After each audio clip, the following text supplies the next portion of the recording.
کچھ خدا کا خوف کرو. میں نے کہا کرو کہ ہم خار ہوئے تاریخ قرآن ہو کر. اور یار اتنے امپورٹنٹ لوگ ہیں یہ, ہر جگہ پر سیاست, ہر جگہ پر سیاست, ہر جگہ پر سیاست.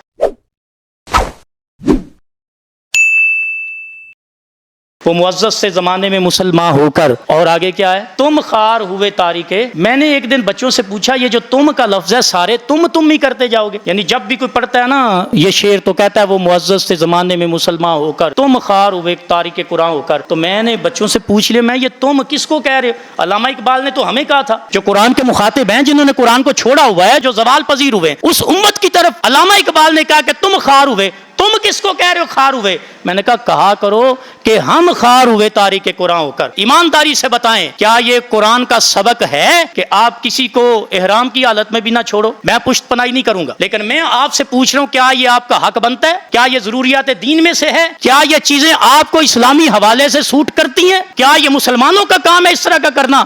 نہ آپ نے ٹی وی چینل چھوڑے, نہ آپ نے اپنے یوٹیوب چینل چھوڑے. اور یار اتنے امپورٹنٹ لوگ ہیں یہ, کیا قرآن کی کوئی امپورٹنس ہی نہیں ہے؟ کیا آپ کی نظر میں قرآن کوئی ویلیو نہیں رکھتا؟ ہر جگہ پر سیاست, ہر جگہ پر سیاست, ہر جگہ پر سیاست. اور مذہب آپ کی جگہ میں کدھر ہے؟ آپ کے ہاں مذہب کی کوئی جگہ ہے کہ نہیں؟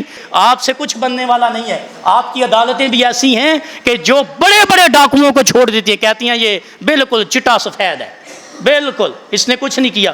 میں نے کہا آپ سے پوچھتا کون ہے جو آپ صبح صبح لگے ہوتے ہو؟ اس کی جگہ پر آپ قرآن پڑھو. کیا کرنا ہے جی؟